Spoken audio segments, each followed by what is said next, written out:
Hello maman, je suis Rebecca et je te souhaite bienvenue sur Balance ton accouchement. Maman d'un petit garçon et complètement bouleversée par la maternité, je te propose de retrouver ici chaque semaine un ou plusieurs nouveaux récits d'accouchement avec des mots authentiques, sans filtre et sans tabou. L'occasion de partager, d'apprendre et peut-être même de guérir autour de ce grand moment qu'est l'accouchement. Alors si tu es prête, c'est parti! Alors bonjour, merci à toi de me rejoindre pour ce nouvel épisode du podcast. Alors pour commencer, est-ce que tu pourrais te présenter s'il te plaît en me donnant ton prénom, en me disant combien d'enfants tu as et quel âge ils ont ou il a, et puis en ajoutant tout ce que tu aurais envie. Bonjour, merci de m'accueillir aujourd'hui. Alors moi, c'est Blandine, j'ai 30 ans et je suis maman d'une petite Louise depuis maintenant 7 mois et demi. Ok, encore un petit bout de chou. Ok, alors première question que je pose à chaque fois, est-ce que tu avais pensé accouchement dès le début de ta grossesse? Est-ce que c'était quelque chose voilà, qui te faisait peur, qui te stressait ou pas du tout? Alors oui, c'était un gros point noir pour moi, mais je crois que même depuis que je suis toute petite, l'accouchement est quelque chose qui me faisait extrêmement peur. Euh, Ok. je ne sais pas pourquoi, mais le fait de peut-être de sortir un être vivant de son corps, pour moi, c'était quelque chose. C'est une bonne raison, hein, je trouve quand même. Mais voilà, moi j'avais une peur bleue de l'accouchement et je me disais, mais ça doit être quelque chose d'affreux, de hyper douloureux, vraiment un moment affreux à passer, quitte à me dire finalement, est-ce que la césarienne n'est pas aussi parfois, entre guillemets, de gros guillemets, plus facile? Ouais, Voilà, c'était vraiment quelque chose qui me faisait extrêmement peur et qui aussi peut-être indirectement avait refoulé pendant très longtemps mon désir d'avoir un enfant. Euh, ok. J'avais très peur d'être enceinte parce que j'avais très peur d'accoucher. Ok, ouais, ce qui est une bonne raison en soi. Oui, oui, mais finalement, bon, au fur et à mesure, ça c'est quand même. Ma peur est enfin, pas vite partie, mais au fur et à mesure est partie. Et puis, non, enfin, c'est vraiment les séances de préparation à l'accouchement qui m'ont vraiment permis de libérer ma peur. Ok, d'accord. Alors, bon, si on revient un peu entre les deux phases, est-ce que tu te souviens du moment où vous avez lancé Projet Bébé, du coup? Est-ce que c'était ou alors est-ce Oui, que c'était une surprise? Mais je non, pas du pense pas. tout. Pas du tout. Alors, donc, pendant très longtemps, en fait, moi, je ne voulais pas d'enfant Ok, parce que j'en voyais, entre guillemets, pas la nécessité. J'avais mon neveu et ma nièce et, entre guillemets, ça me suffisait amplement. J'avais l'amour euh, familial qui m'apportait. C'était très bien. Et puis, bon, ça fait maintenant 8 ans et demi que je suis avec mon mari. Et lui, enfin voilà, il est plus vieux que moi, il m'avait m'avait fait comprendre que lui voulait des enfants. ouais. Bon, après, il ne m'a jamais forcé la main, il en parlait jamais, il connaissait un peu mes craintes, il connaissait le fait que j'étais pas prête. Donc Oui, voilà, si on tu en voulais, il parlait. disait pas non, quoi. Voilà, c'est ça, exactement. Il n'attendait que moi. Mais pour autant, Ok, il n'était pas sans cesse à me rabâcher quand est-ce qu'on fait un enfant, quand est-ce qu'on fait un enfant. ouais, Il m'attendait et aucun souci. Et à l'été 2022, oui, 2022, j'ai eu un déclic, on est en vacances et puis je prends ma pilule. Et puis je lui dis, bon bah voilà, enfin les boîtes de pilules sont par boîte 3. Je termine ma deuxième plaquette, j'entame ma troisième et dernière plaquette de mon paquet. Et je dis, voilà, ce soir je prends ma nouvelle pilule. Euh, Est-ce que en revenant de vacances, j'en achète une nouvelle ou pas? Alors ok. là, dans sa tête, je vois qu'il comprend pas trop. Il dit oui, oui, je te propose d'ici 20, je ne sais plus combien de jours c'est la pilule, Ouais, 20, 21 jours. bah, de ne plus en prendre et puis bah, voilà, on voit. Ok. Donc là, je vois dans sa tête, il me dit il faut que je réfléchisse. Ah, ouais, finalement.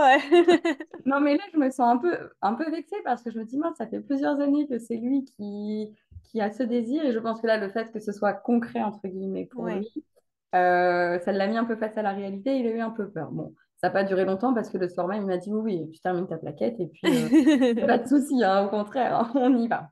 Ouais, Donc, c'était juste l'annonce qui n'était pas envisagée, du coup, forcément, voilà, ça fait un peu peur, quoi. c'est ça. Je pense qu'il s'y attendait pas du tout à ce que je lui annonce ça, mais je sais pas, j'ai Ok, peut-être eu un déclic et je me suis dit, allez, pourquoi pas, lançons cette machine folle et voyons ce que ça donne.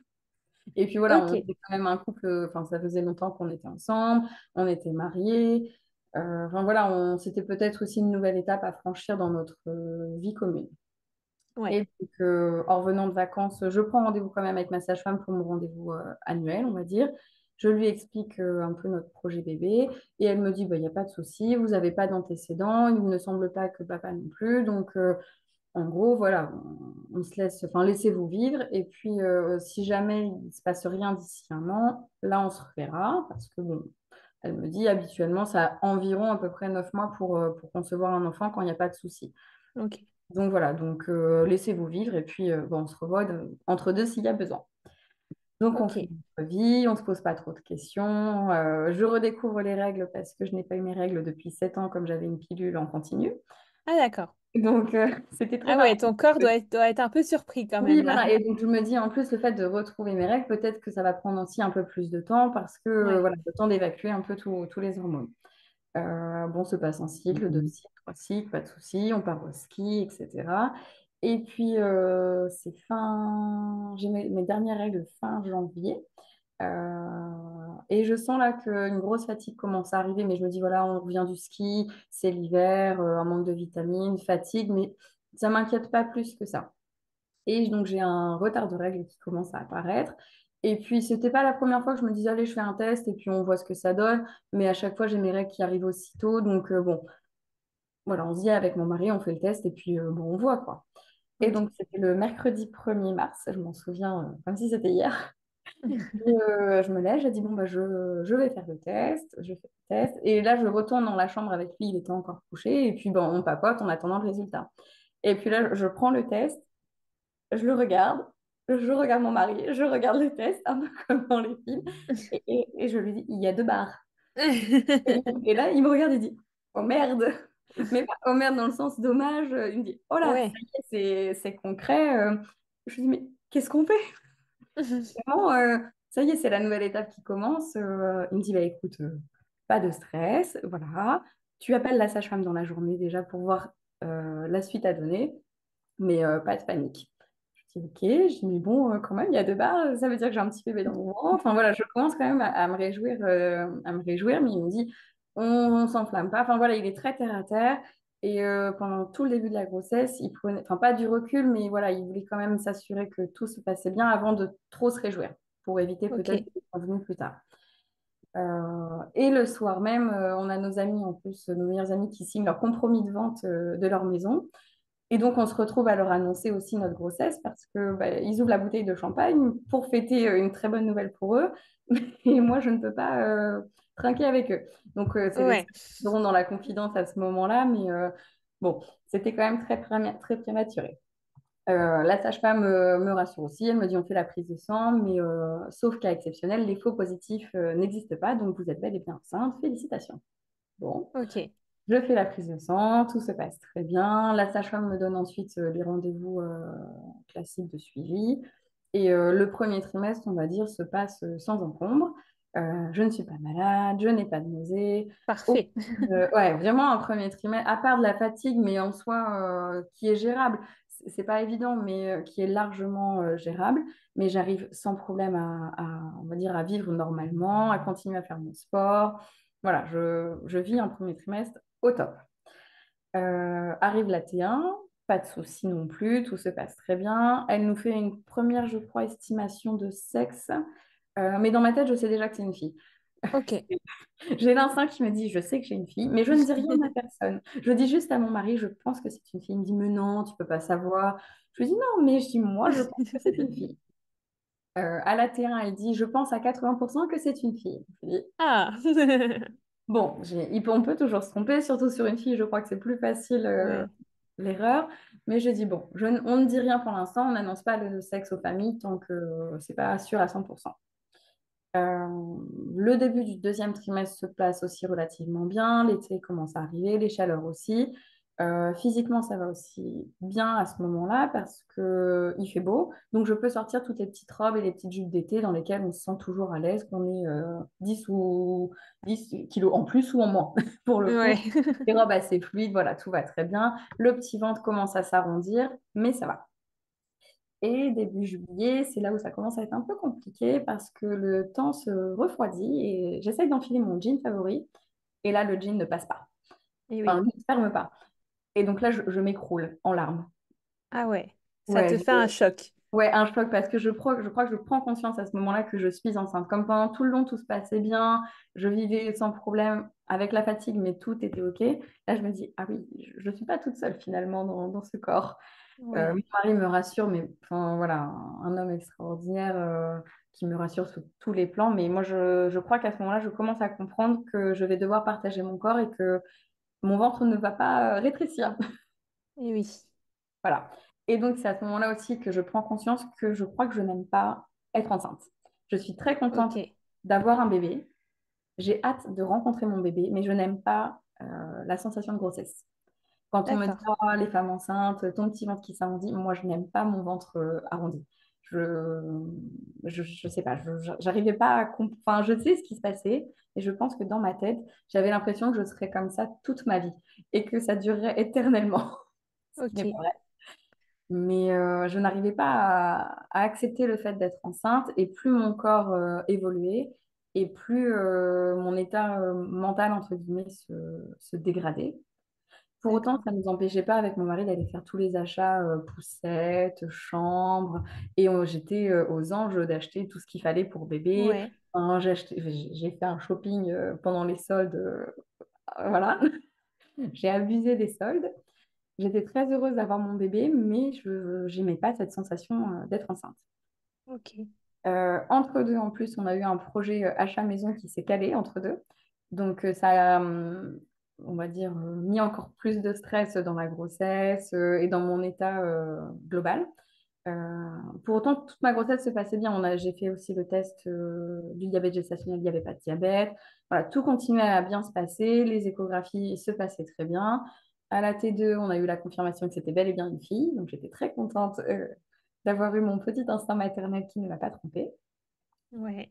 Et puis, on part en vacances fin août. Donc là, je commence quand même à avoir un ventre conséquent. Je Oui. suis toujours aussi fatiguée. Et puis, je sens que là, vraiment, le corps commence à, pas à lâcher, mais à me dire, voilà, tu es enceinte et il faut que tu ralentisses le rythme. Donc, c'est là où j'ai vraiment presque pas arrêté le sport, mais vraiment adapté toutes les séances. Je montais les marches, j'étais épuisée. Enfin, voilà, dès que je faisais le moindre effort, je sentais que mon corps était fatigué. Et c'est ça aussi, je pense, qui m'a un peu fait du mal. C'est de voir, enfin, d'être en fait dépossédée de mon corps et d'être fatiguée pour le moindre effort, alors que je suis quelqu'un de base de très actif, qui bouge beaucoup. Et le fait de ne plus être libre de mes mouvements et de tout ça m'a fait beaucoup de mal. Alors je savais Ok. pourquoi je le faisais, mais j'arrivais pas à l'accepter. Ouais, t'étais un peu dans l'ambivalence de te dire à la fois j'adore parce que j'ai un bébé et c'est trop bien et tout, mais en même temps tu sentais qu'il y avait quelque chose qui tournait pas tout à fait rond. C'est ça, exactement. Et Ok. puis toutes les femmes qu'on voit, qu'on dit, oh, vous avez un super beau ventre. Moi, je trouvais pas que mon ventre était beau. Enfin, il était beau, mais voilà, je me trouvais pas forcément jolie. Je Ok. me préférais sans la grossesse. D'ailleurs, on devait faire un shooting enfin, pas de naissance, de grossesse que j'ai annulé aussi parce que vraiment, j'avais pas envie de me voir enceinte. J'ai très peu de photos de moi enceinte et pour autant, quand je les vois maintenant, je me trouve très belle enceinte. Donc, c'est vraiment l'état Ouais. sur le moment qui n'allait pas. Et puis, le troisième trimestre a été, on va dire, le pire. En revenant de vacances, on a donc l'achat maison qui se concrétise. Donc là, il faut faire les cartons. On est dans tous les papiers notaires, etc. Donc ça génère encore plus de stress. On fait des allers-retours à droite, à gauche. Et là, je sens que mon corps commence à vraiment lâcher.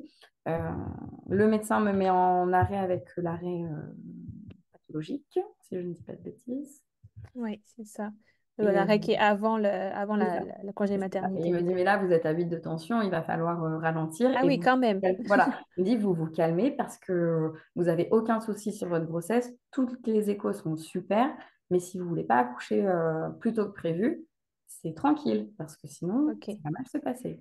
Donc là, déjà, ça fait un premier choc où je me dis, OK, on va se calmer. Euh, et puis à ce moment-là, j'ai vraiment le stress de l'accouchement qui commence à arriver. Vraiment, là, je suis dans un état où je me dis, plus ça va, plus j'approche de l'accouchement et moins je suis prête à aller accoucher. Je Ok. commence en parallèle les séances de prépa à l'accouchement qui me font quand même du bien. J'ai mes deux meilleures amies qui, elles, ne sont pas enceintes et qui, pour le coup, ont subi malheureusement des fausses couches, qui arrivent à me faire penser à autre chose que la grossesse, donc ça me fait beaucoup de bien aussi. Ok. Et j'ai ma belle-sœur qui est aide-soignante à la maternité où je vais accoucher, qui, elle, me rassure Ah, beaucoup aussi sur toutes mes petites questions. Comment ça se passe à ce moment-là? Et ça, comment ça se passe? Voilà, elle me Ouais. rassure beaucoup et je pense que ce qui me faisait extrêmement peur dans l'accouchement, c'était la peur de l'inconnu. Et oui, forcément. Voilà, de ne pas savoir comment ça va se passer, de ne pas être finalement maître à 100% de son corps. Et enfin, voilà, il faut quand même un peu de lâcher prise au moment de l'accouchement. Ouais, Euh, et voilà, c'est ce côté-là qui me faisait extrêmement peur. Et puis les séances voilà, de prépa à l'accouchement m'ont fait beaucoup de bien. Ma belle-sœur m'a conseillé de faire des séances d'acupuncture aussi pour me soulager. d'accord. Et c'est là où, je ne vais pas dire que ça s'est mal passé parce que ça m'a fait beaucoup de bien, mais la séance d'acupuncture qui devait durer 3 quarts d'heure en a duré le double, Ah euh, oui, puisque je me suis littéralement effondrée en larmes. Elle m'a fait un peu ouvrir tout ce que j'avais entre guillemets sur le cœur, puisque le fait de mal vivre la grossesse, en fait, je n'en parlais pas. C'est quelque chose que je gardais beaucoup en moi parce que je culpabilisais d'être dans cet état-là. Euh, ok, enfin, en fait, je lui disais, je suis pas bien. Moi, mentalement, je suis pas bien. Pour autant, j'ai aucune raison de pas être bien puisque ma grossesse se passe extrêmement bien. ok. Ouais, donc tu Et donc, je culpabilisais culpabilise. un peu de Ouais, pas te sentir au top. c'est ça. Je me disais, mais en fait, il y a des tas de femmes qui ont des grossesses terribles avec des tas de soucis et qui ont des raisons légitimes d'être mal. Moi, j'ai aucune raison légitime d'être mal et pour autant, je suis mal. Et donc, c'était vraiment le cercle vicieux et elle m'a fait bien comprendre que c'est pas parce que toute la grossesse se passait bien qu'on n'avait pas le droit d'être mal. Ouais, Et donc là, il a fallu du temps aussi pour accepter ça. Elle me dit par contre, au point où vous refoulez toutes ces émotions, je pense que vous faites un peu une dépression prénatale. Alors, j'ai plus le thème médical, mais elle me dit, je ne vous mets pas sous traitement maintenant. Par contre, je le note dans votre dossier parce que vous êtes du coup un cas à fort risque de dépression postpartum. Donc, elle m'explique un peu en quoi ça constitue. Et puis elle me dit, on se revoit quand même rapidement. Et si vraiment votre état n'a pas évolué entre deux, on envisagera peut-être un petit traitement. Alors moi, je culpabilise encore plus parce que je me dis, si je suis mal, mon bébé va ressentir que je suis mal. ah ouais, Enfin voilà, c'était vraiment en fait le cercle vicieux de... Enfin voilà, je m'en voulais tellement d'être mal parce que je voulais pas que mon bébé soit mal à cause de moi. Enfin voilà, c'était vraiment le cercle vicieux. ouais, Je fais des séances de sophrologie aussi qui me font beaucoup de bien. Et en fait, tout le mois d'octobre, je passe pratiquement un mois à pleurer. Mais la sophrologue me dit aussi, c'est normal et ça vous fait du bien parce que là, vous êtes en train de sortir tout ce qui ne va pas. Il faut ok. pleurer parce qu'au moins, ça sort. Voilà, vous aviez tout dans les tiroirs, tous les dossiers dans les tiroirs qui étaient mis en l'air. Là, vous êtes en train d'ouvrir tous les tiroirs et d'enlever tous les papiers. Et après, vous allez pouvoir ranger tranquillement chaque papier. Voilà, Ok, on essaye de visualiser un peu de manière un peu théorique ouais, le principe de ne pas être bien. Et c'est vrai que voilà, ça me permet quand même de bien extérioriser, mais c'est vrai que je pleurais beaucoup. Et enfin, c'était vraiment de la culpabilité qui faisait que j'étais vraiment pas en forme, quoi. C'est pas évident. ouais, ça te rajoutait en fait du mal au mal, quoi, au final. C'est ça. Alors que pour autant, je me dis, mince, mais j'ai aucune raison d'être mal, tout se passe très bien, mon bébé va bien, sa croissance est au top, j'ai aucun souci, je prends pas énormément de poids, chose qui me faisait aussi peur. Donc je me disais, mais rassure-toi, j'avais peur de... Et c'est pas grave de prendre pas des tas de kilos, mais qu'on prenne 10, 15, 20, 25 kilos, c'est pas dramatique en soi. Mais moi, je ne voulais pas prendre beaucoup de kilos. C'était quelque chose qui me faisait peur aussi. Ouais, Donc je me dis, voilà, j'ai réussi entre guillemets, avoir la grossesse que je voulais. Tout se passe super bien. Et en fait, enfin, voilà, c'était que de la culpabilité, quoi. Donc, et elle m'a, jusqu'à l'accouchement, enfin, je l'ai gardée, quoi. mm, J'ai pas eu, enfin, j'ai réussi à la fin à me dire, ok, t'es pas bien. J'ai admis que j'étais pas bien, mais j'étais quand même, voilà, je me sentais quand même coupable de tout ça. ok. Ouais, une situation vraiment pas facile parce que tu as ton côté rationnel qui te dit mais non, il n'y a aucune raison et C'est quand même ça. là-bas juste la nature et tes sentiments qui te font sentir que bah non, ça va pas et que c'est comme ça. Exactement. Et en soi, ouais, Ok. après, ça s'est quand même très bien passé, mais c'est vrai que c'est vraiment, je pense, la peur de l'inconnu, la peur de la grossesse aussi, de pas savoir les différentes étapes, comment j'allais être à chacune des étapes. Je sais qu'aujourd'hui, si demain j'ai une nouvelle grossesse, alors, j'accepterai peut-être pas non plus le fait d'être enceinte, dans le sens où je n'aimerais pas le fait d'être enceinte, mais je l'accepterai mieux dans le sens où je sais ce que c'est et Ouais, je sais que c'est un état passager qui ne dure pas et qu'on a la récompense à la fin. ouais.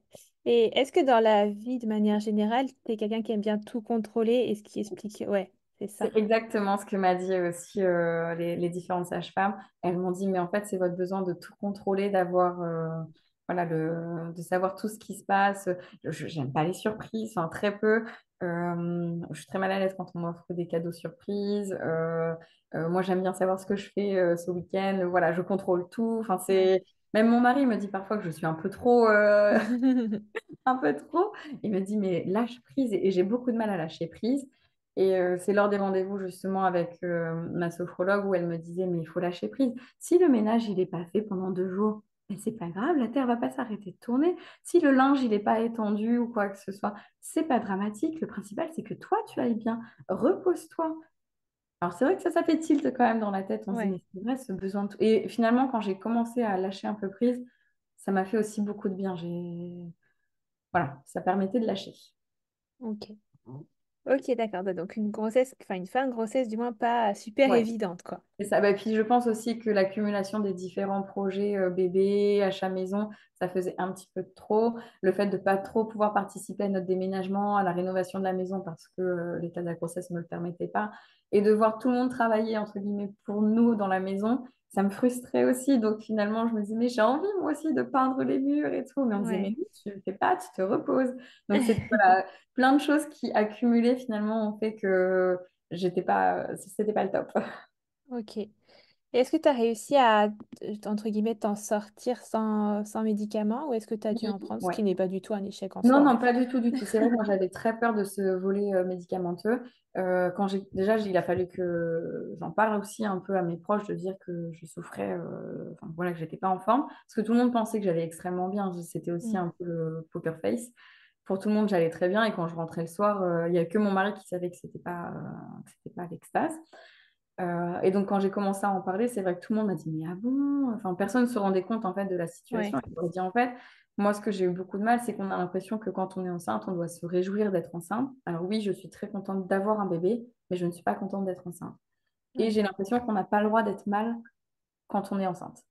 Alors, c'est difficile en plus parce qu'on se dit, mince, autour de nous, il y a des personnes qui ont beaucoup de mal à avoir des bébés, il y en a qui ne peuvent pas en avoir. Et moi, je dis, j'ai pas eu de problème à en avoir. Et pour autant, voilà, c'est toujours encore ce cercle de culpabilité qui revenait. ouais. Tu te rajoutes à chaque fois des petites raisons de Ah oui, culpabiliser un peu plus, quoi. c'est ça, exactement. Exactement. Mais ouais, après, bon, la prépa m'a permis déjà de comprendre comment se passait l'accouchement, de rencontrer aussi d'autres femmes enceintes avec différents projets de naissance, parce que moi, j'avais aucun projet de naissance, clairement. Ok. Je me suis dit péridurale, oui, parce que vu dans l'état que j'ai peur, vu ma peur de l'accouchement, péridurale, oui. Voilà, c'était. Après, moi, je me suis dit, je n'y connais rien, je fais confiance à l'équipe médicale.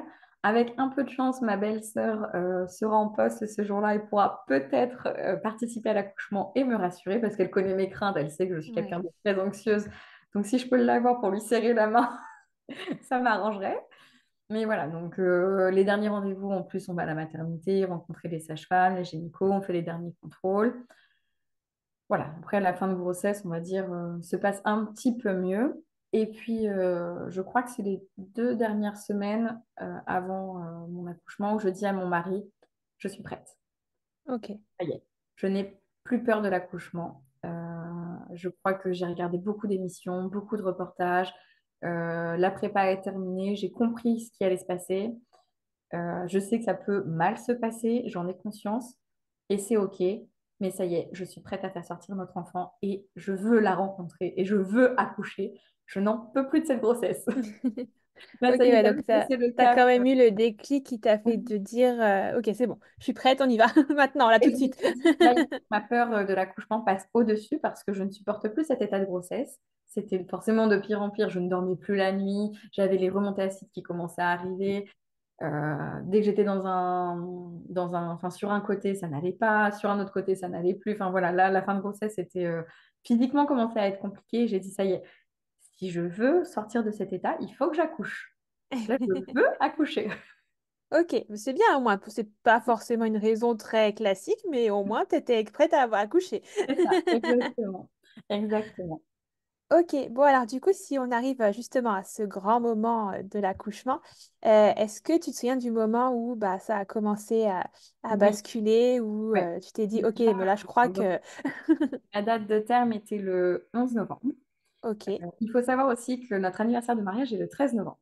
ok, très bien. Beaucoup, alors il y a eu un peu des paris dans les familles amies et beaucoup disaient, je suis sûre, tu vas accoucher le 13 novembre, jour de votre anniversaire de mariage, quel beau cadeau. Et moi, je lui ai dit, enfin, je disais à tout le monde, c'est non, puisque c'est notre anniversaire de mariage et je suis sûre qu'elle ne sortira pas ce jour-là. J'en étais sûre. Et je me suis dit, de toute façon, c'est prévu pour le 11. Beaucoup de mamans accouchent avant terme, donc j'accoucherai de toute façon avant terme. Bon, à partir du ouais, tout début novembre, j'ai une suspicion de fuite, des petites contractions, un peu moins de sensations. Donc, je fais 3 passages à la maternité pour faire des monitos de contrôle qui, à chaque fois, s'avèrent sans souci. Donc, à chaque fois, voilà, on me renvoie chez moi sans problème. On m'a dit, par contre, le 11 novembre, si vous n'avez pas accouché, vous nous appelez, on prend rendez-vous et puis on se voit. Bon. Ok. Le 11 novembre, j'ai toujours mon gros ventre. Le contrôle se passe extrêmement bien. Elle me dit, OK, bon, bah, je crois qu'en termes de col, j'étais à un doigt large et mon col était encore long. Elle me dit, tout est OK, il y a du liquide, on ne se prend pas la tête, on se revoit dans 3 jours. Bon, OK. Le 13 novembre, tout se passe extrêmement bien. On se fait notre petit repas d'amoureux pour fêter nos 2 ans de mariage avec mon mari. Et puis, bon, on va se coucher. Et en se couchant, je dis, tu vois, je n'ai pas J'avais accouché. raison. J'avais raison. Et puis, dans la nuit, vers 4 heures du matin, 4-5 heures, je me réveille, mais comme toutes les nuits. Donc, ça ne me choque pas. Besoin d'aller aux toilettes, je vais aux toilettes. Et je sens que j'ai un peu mal au ventre. Et je me dis, bon, je vais écouter les conseils que j'ai eus lors de mes derniers passages à la maternité. Je prends un Doliprane et un Spasfon. Chose que je ne faisais pas forcément systématiquement à chaque fois. Et là, je dis, je prends ça et puis je retourne me coucher. Et en fait, je ne retourne pas me coucher parce que je sens que ça me fait mal et que ça me fait plus mal que d'habitude. Ok. Donc, je dis à mon mari se réveille, il me dit ça va pas. Je dis non, non, mais je dis ça va passer. J'attends que le cachet fasse effet. Je reste un peu assise dans le canapé parce que j'avais une position qui me convenait bien. Je lui dis j'attends que ça passe, retourne te coucher, il n'y a pas de souci, je te rejoins tout à l'heure. Bon. Il retourne se coucher et au bout d'une heure, je sens que ça passe pas. Et Et toi, que tu te dis pas à ce moment, enfin, est-ce que c'est pour le rassurer ou est-ce que c'est vraiment toi qui fais l'autruche à te dire non, c'est pas maintenant? moi, je fais l'autre. Ok. Mais jusqu'au bout, je me dis ça va passer. Et en plus, je me dis, j'ai rendez-vous de toute façon. Enfin, le 14, j'avais rendez-vous à la maternité à 10h30. Donc, je me dis, de toute façon, ça ne sert à rien de se précipiter. À 10h30, j'ai rendez-vous pour le contrôle. Elle m'avait dit, si le 14, tout est OK, bon, bah, on commencera à parler déclenchement parce qu'on arrive, enfin, on dépasse le terme. Donc, on commencera à parler déclenchement. Donc, je sais que j'ai rendez-vous dans la matinée, donc je ne m'inquiète pas du tout. À 6h, je me dis, mince, la douleur ne passe pas. Je me dis, tiens, j'ai une baignoire, je vais aller me faire couler un bain. Il paraît que la douleur s'estompe un peu dans le bain. Donc mon mari entend l'eau couler, il me dit, mais qu'est-ce que tu fais? Je dis, mais je prends un bain, ça va me soulager, mais t'inquiète pas, va te coucher. Toujours aussi dans le déni. Je prends mon bain, ça me fait un bien fou. Et là, au bout d'une demi-heure, mon mari vient me voir et me dit, mais bon, par contre, je vois ton état, je sens que, voilà, tu as pris un cachet, mais je sens que tu souffres. Je pense qu'il faut qu'on aille à la maternité. Et en plus, donc on habite un peu, donc on a déménagé, on habite à 25 minutes de route de la maternité. Sauf que pour se rendre au centre-ville, il y a quand même, à partir d'une certaine heure, des bouchons. Donc il me dit, ce serait bien qu'on parte avant 7h, 7h30, pour éviter les bouchons. Comme ça, voilà, on y va, entre guillemets, tranquillement. Et puis dans ma tête, je me dis, bon, ouais, ouais. Bon, j'ai dit, allez, je sors du bain, je me prépare tranquillement. Alors, je me maquille, mais parce que j'aime bien me maquiller un petit peu. Mais je sens que j'ai mal, mais je me pomponne. Ok. Je mets mon petit legging bien confort, mon gros pull. Je termine ma petite valise. Je lui dis, est-ce qu'on prend la valise de naissance? Il me dit, bon. Il me dit, on va la prendre quand même au cas où. Je lui dis, bon, je prends mon sac de naissance, enfin, la grosse valise, et puis le petit sac de naissance. Et puis, on monte dans la voiture. Et alors là, je crois que la sortie du bain a été horrible parce que dans la voiture, je sens que là, ça contracte. Je suis Ok. accrochée au truc de la portière en haut et enfin, je me lève. Enfin, voilà, là, ça commence à Ça être. fait mal. Ouais, là, j'ai très mal. Ok. Euh, j'ai pris un peigne en bois parce que j'avais vu cette technique et les sages-femmes en avaient parlé aussi de la technique du peigne en bois pour faire passer un peu la douleur. Enfin, pour Détourner un peu l'attention du cerveau. Ouais. exactement. Ça me fait quand même du bien sur le moment, mais il est temps qu'on arrive. J'ai l'impression que la route dure une éternité, qu'on a tous les feux qu'il ne faut pas avoir. Il se stationne, on arrive à la maternité. Et puis là, je lui dis, par contre, on sonne, mais c'est toi qui parles parce que bah, je ne peux pas parler. Je sens que là, les contractions sont là, mais je suis toujours dans le déni. Moi, je n'ai toujours pas l'impression que je vais accoucher. Ok. La sage-femme voit mon état, elle dit, oula, vite, vite, venez avec nous, on pose le monito. Enfin, avant de poser le monito, elle regarde mon col et elle dit, vous êtes ouverte à 3, vous allez rester ici, vous allez aller passer, enfin, vous passerez en salle de naissance là, dans enfin, dans 10 minutes, on passe en salle de naissance. Monsieur, allez tout de suite faire l'inscription. Et puis nous, en attendant, on pose le monito. Est-ce que vous voulez la péridurale? Alors là, déjà, je me dis, attends, attends, je viens d'arriver à la mater. Je Moi, vais pas accoucher aujourd'hui, moi.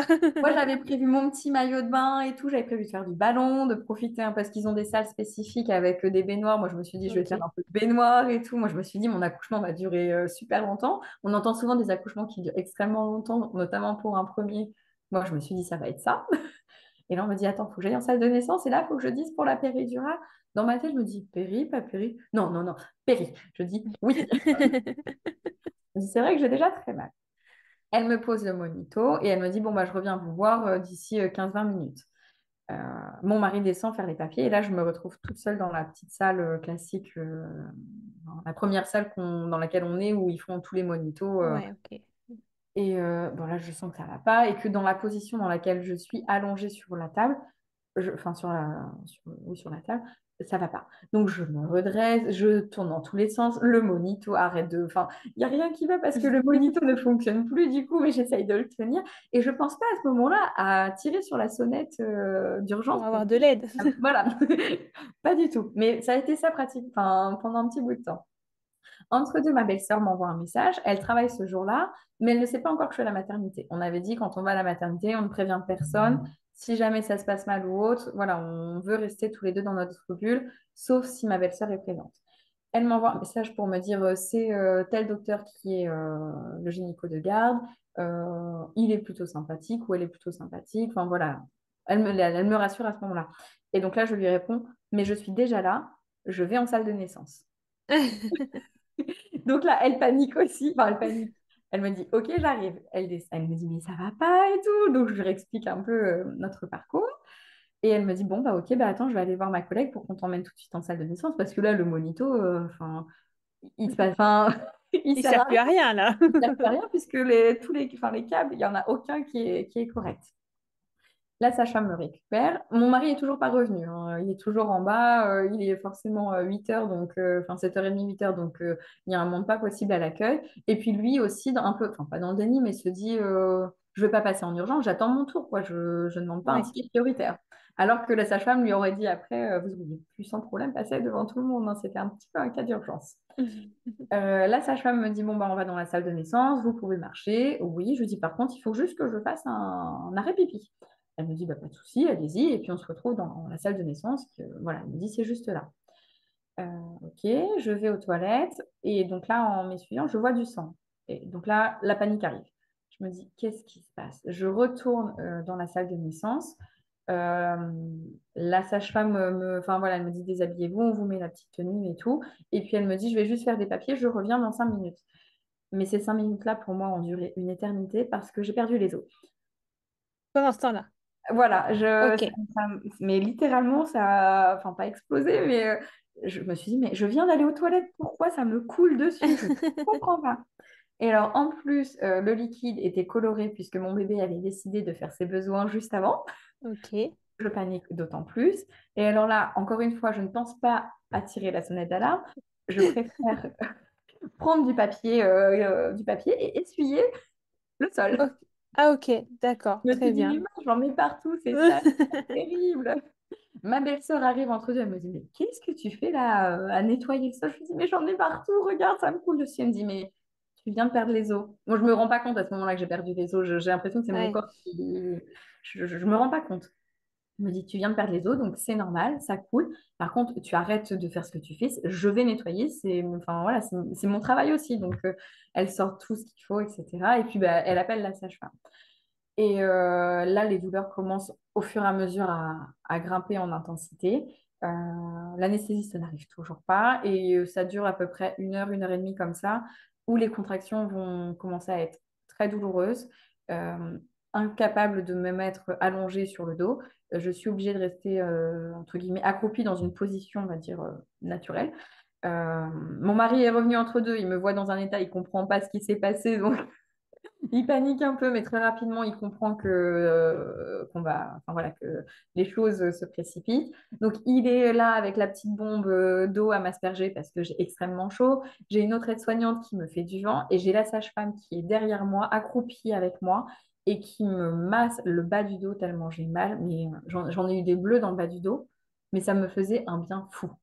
Et j'ai mon Ok. peigne à côté et je me dis, enfin, j'essaie de repenser à toutes les séances de prépa, me dire, il faut souffler bien fort, il faut avoir des sons graves. Voilà, j'essaie de me mettre aussi dans ma bulle en me disant, il faut respirer tant que l'anesthésiste n'est pas là.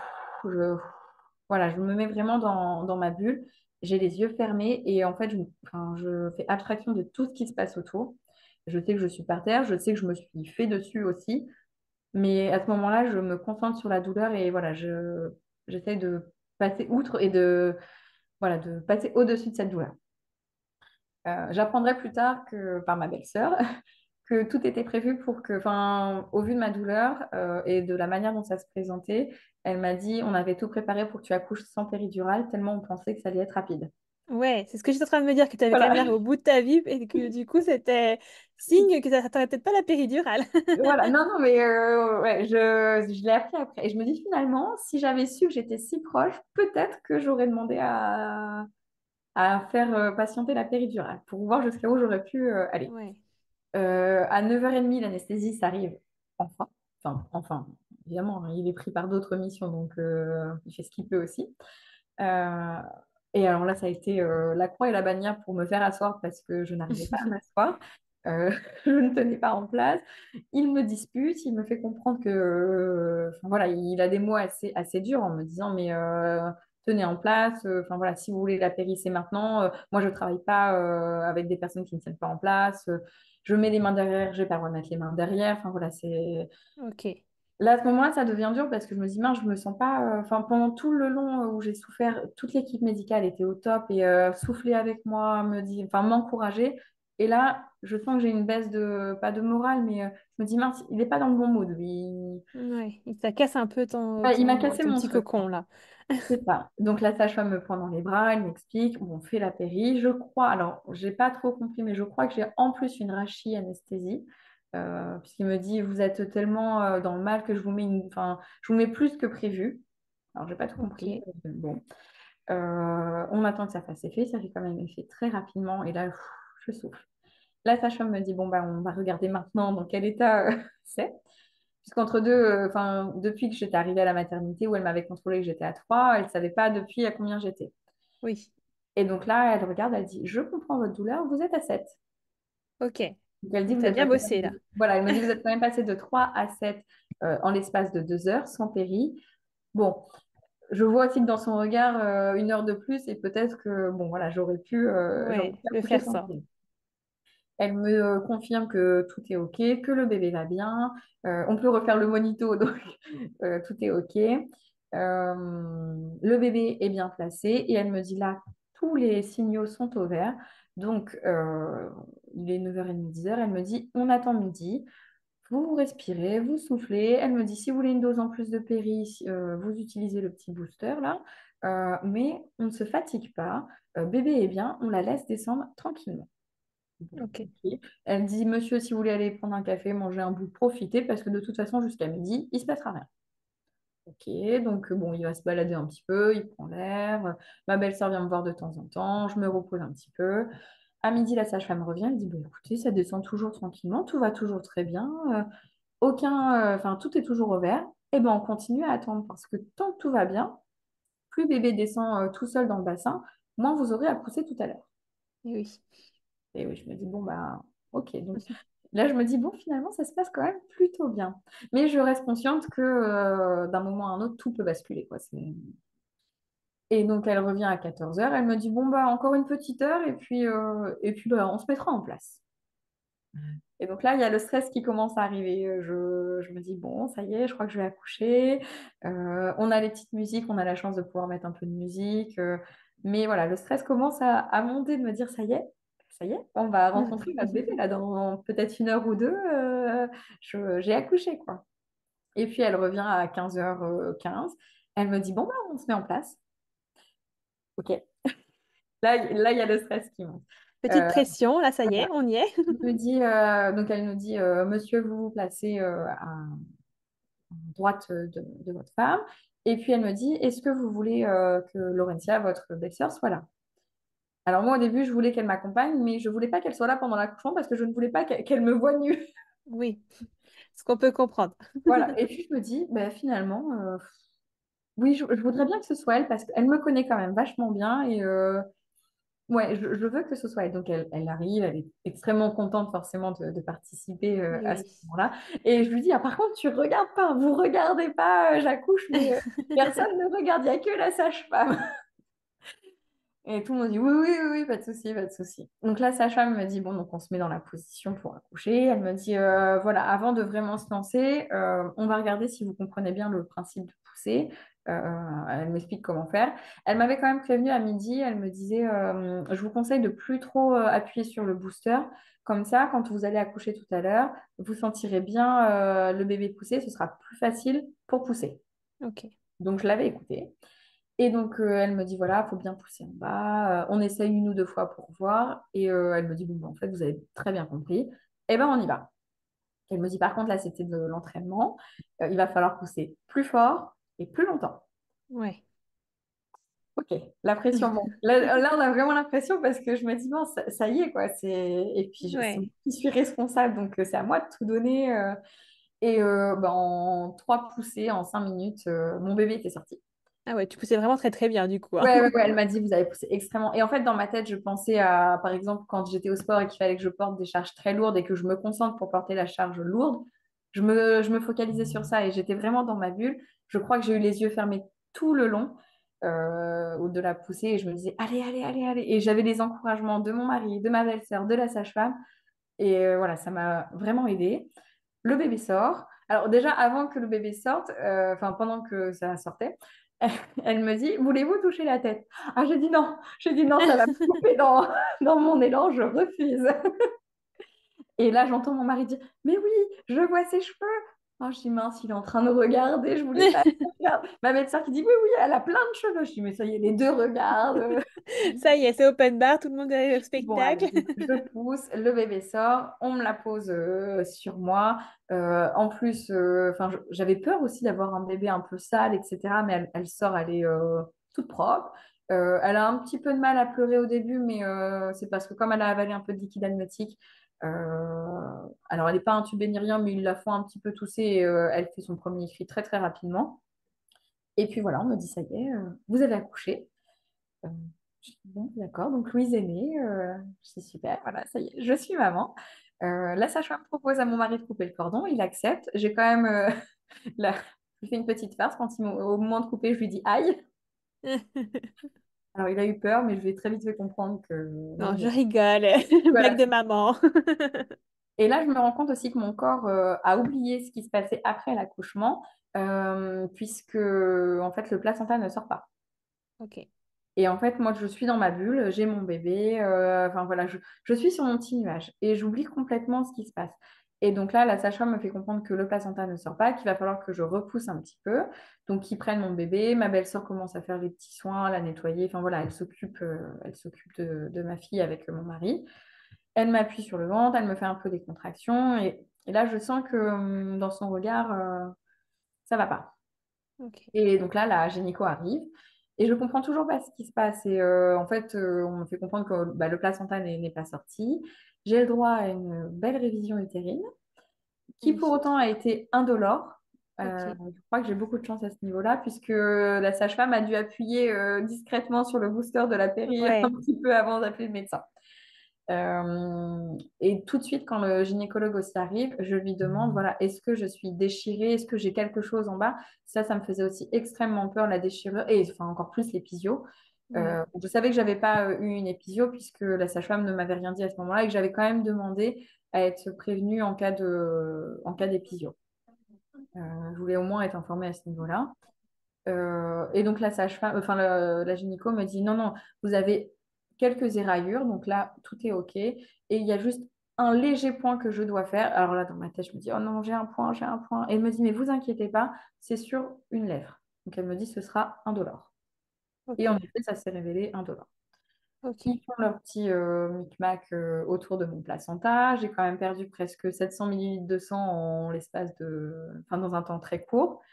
Donc, c'est pour ça que je reste finalement beaucoup plus longtemps en salle de naissance que prévu pour s'assurer que tout se passe bien.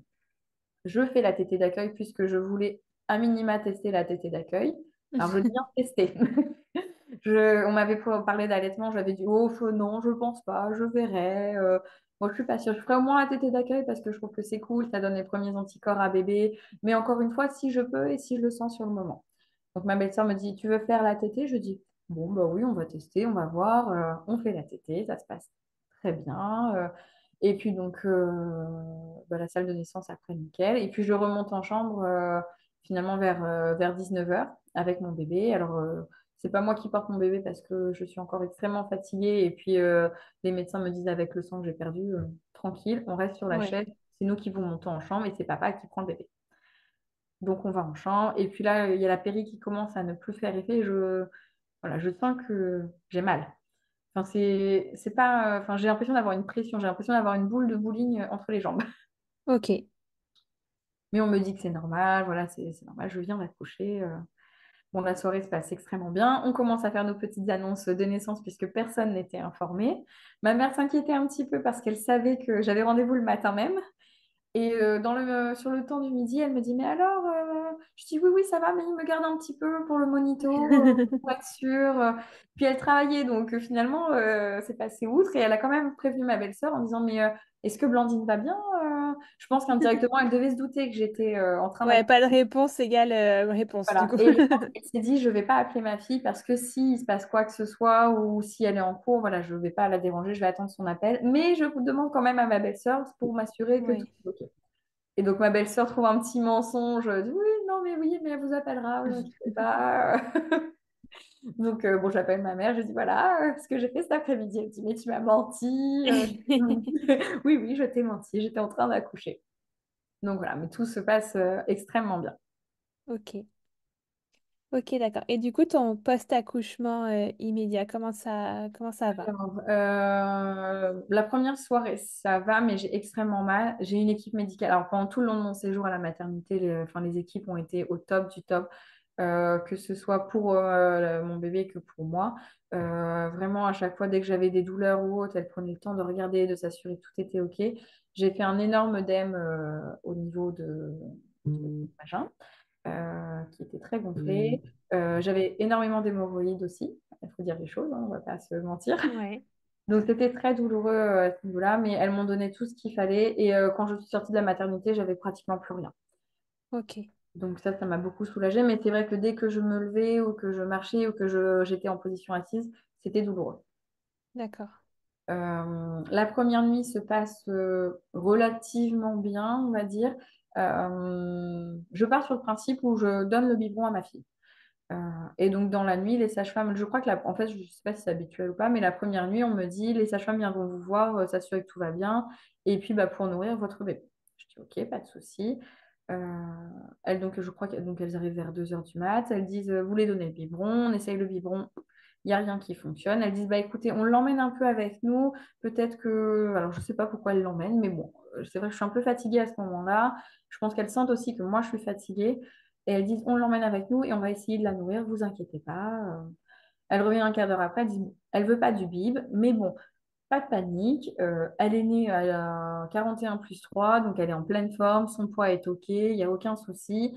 Elle a avalé un peu de liquide amniotique, elle a un peu de glaire, donc c'est peut-être ça aussi qui la dérange. Si elle ne mange pas de la nuit, pas de souci, on verra ça demain matin. Bon, Ok. OK, donc moi je m'inquiète vraiment pas, hein, mais sauf qu'une heure après, elle se remet à pleurer. J'essaye le bip D'accord. toute seule dans la chambre parce que, encore une fois, hein, j'ai pas envie d'appuyer sur le bouton pour déranger l'équipe médicale. Moi, je me dis, il y a toujours plus grave à côté. Enfin, j'ai pas besoin de, j'ai pas la nécessité à les appeler. J'essaye de lui donner le bip, ça fonctionne pas. Et elle pleure, elle pleure. Je me dis, mais attends, je vais lui donner le sein, on va bien voir ce qui se passe. Et alors là, elle se calme et elle mange. Ok. Et donc là, Elle voulait être allaitée. voilà. Et donc je me dis, bon, bah, c'est le début de l'allaitement. Et donc, je me dis, bon, on va partir sur un allaitement mixte parce que c'est quand même. Enfin, et vraiment, je ne m'étais pas du tout renseignée en plus sur l'allaitement, hein. Je ne connaissais strictement rien. Je partais sur le principe de ne pas allaiter. Donc, je ne vais pas me renseigner sur quelque chose qui, voilà, Oui. qui n'est pas dans mon projet. Et bon, j'arrive à l'allaiter, mais tant bien que mal, j'ai mal parce que, évidemment, je ne suis pas renseignée, donc je m'y prends mal. Bébé est mal positionné. Le lendemain, je me retrouve évidemment avec des crevasses.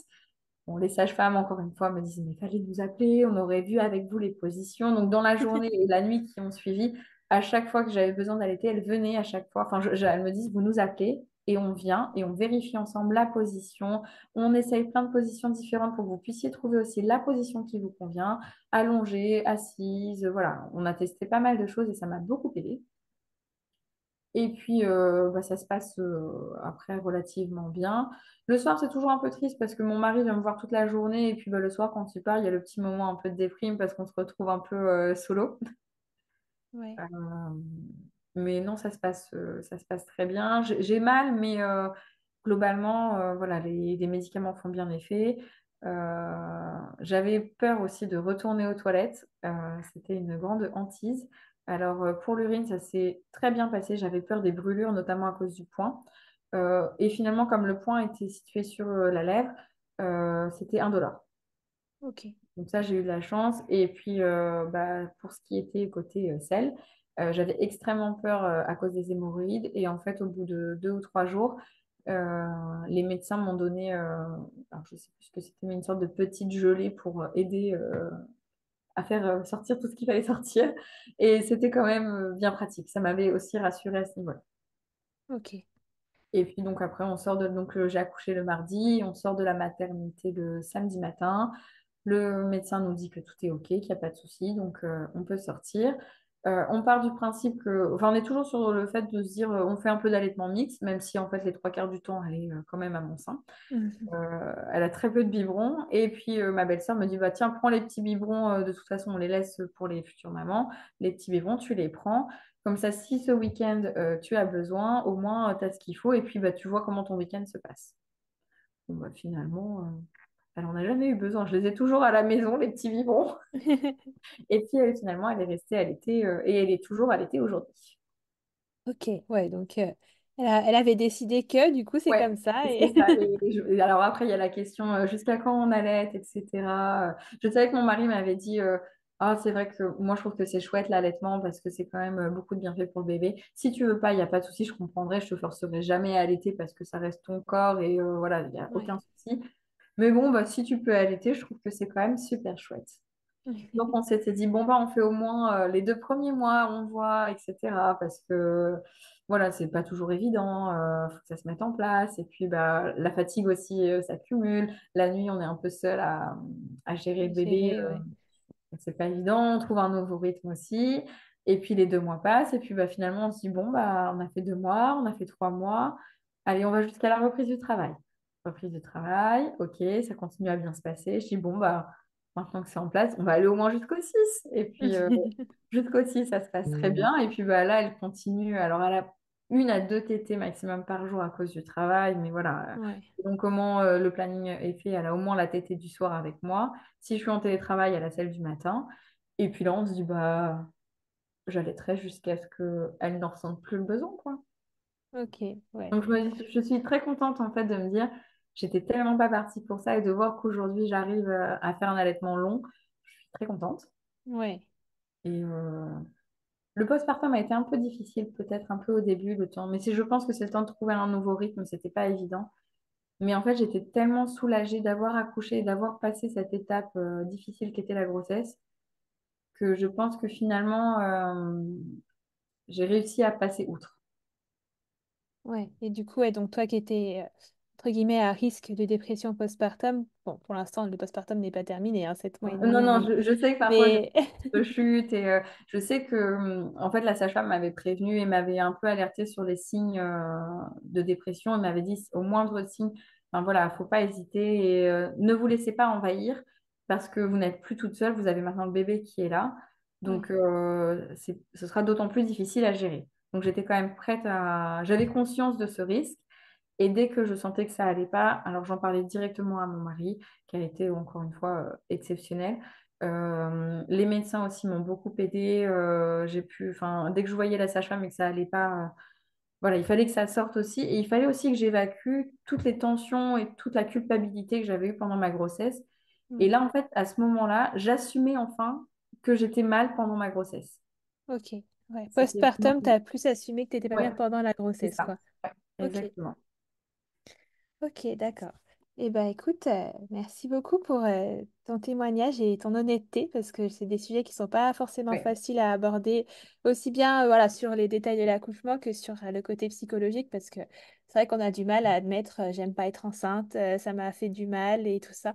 C'est vraiment des choses qui sont pas encore, tout à qui fait. sont encore dures à Et tu sais que accepter, quoi. même pour l'enregistrement du podcast, enfin, tu vois, j'écoute beaucoup les podcasts et en fait, c'est vrai qu'on a souvent des mamans qui ont des accouchements ou des grossesses assez difficiles.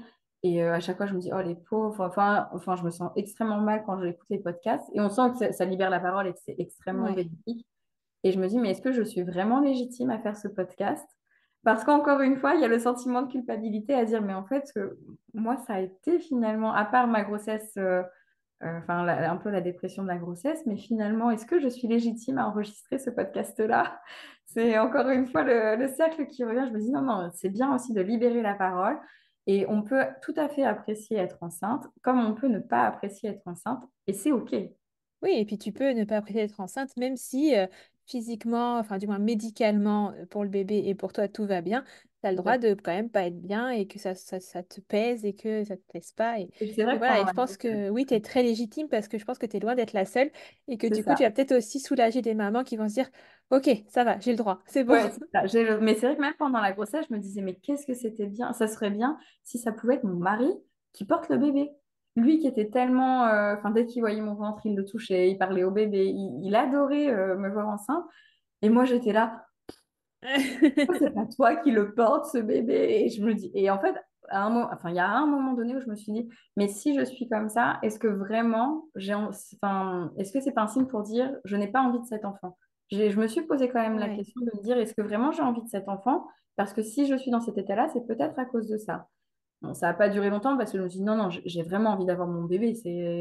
J'ai qu'une hâte, c'est qu'il soit là, quoi. C'est vraiment la grossesse qui posait problème et non pas le ouais. bébé. Non, mais c'est très bien de le dire aussi.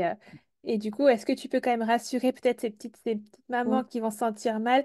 Est-ce que tu aimes ton bébé, du coup? Ah oui, oui, oui, oui, oui. Non, mais dès l'instant où je l'ai vu, je me suis dit, oh, c'est mon bébé, enfin, c'est à moi, façon de parler, hein, c'est pas une Oui, complicité, mais j'ai dit, c'est moi qui ai créé ça. Enfin, je me rends compte que ce petit être, c'est ça qui était dans mon ventre. Enfin, non, ouais. oui, je l'aime Ça plus que n'entache en rien le lien. c'est c'est mon bébé d'amour, je l'aime plus que tout le monde.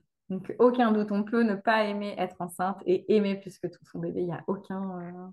Voilà, c'est OK.